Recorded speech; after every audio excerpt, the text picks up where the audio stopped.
अस्सलाम वालेकुम। Today I am going to discuss about Robert Hall's definition of language.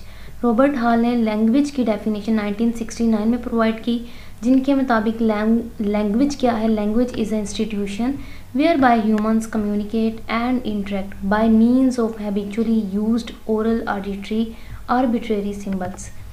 इससे पहले हमने एक और रिनॉन्ड लिंग्विस्ट सेपायर को पढ़ा, जिनके मुताबिक लैंग्वेज क्या थी, एक प्योरली ह्यूमन एट्रीब्यूट थी और एक नॉन इंस्टिंक्टिव थी, यानी कि उसको ह्यूमंस ही पोजेस करते थे, जबकि दूसरी स्पीशीज़ का कम्युनिकेशन सिस्टम तो होता है, लेकिन उनके मुताबिक उनका जो लैंग्वेज सिस्टम है वो इतना डेवलप नहीं होता जितना कि इंसानों का होता है।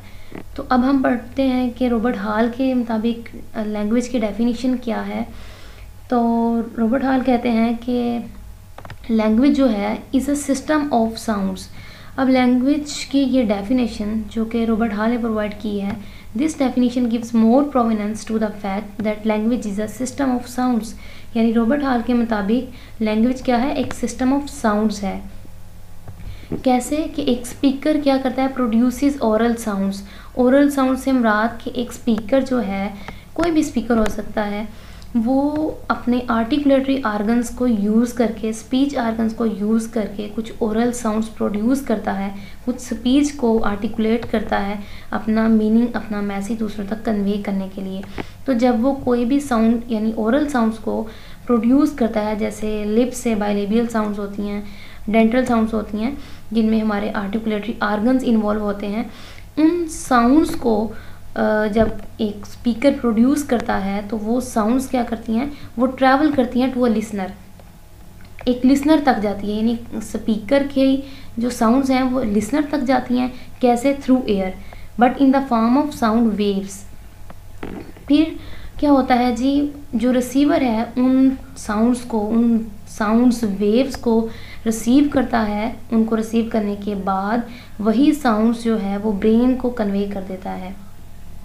ब्रेन में जब ये साउंड वेव्स जाती हैं तो ब्रेन क्या करता है, ब्रेन कह लो या हमारा ऑडिटरी सिस्टम, जहाँ पर स्पीच साउंड्स को पहले सुना जाता है और फिर उनको परसीव करके, उनको इंटरप्रीट करके उनसे एक मैसेज, एक मीनिंग इन्फर किया जाता है।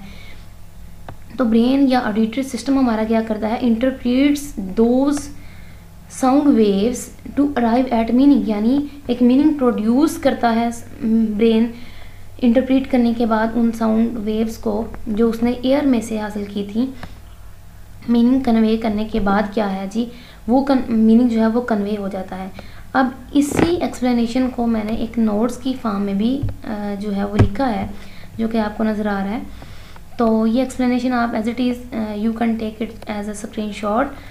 तो ये है रॉबर्ट हॉल के मुताबिक। तो इस रॉबर्ट हॉल के बताए हुए इस मैकेनिज़्म के मुताबिक हम क्या कर सकते हैं, लैंग्वेज को यूज़ करके दूसरों के साथ कम्युनिकेट कर सकते हैं और दूसरों के साथ इंटरेक्ट कर सकते हैं। So viewers, if you like my video, please subscribe my channel and hit the bell icon so you may have all the informative lectures. Thank you.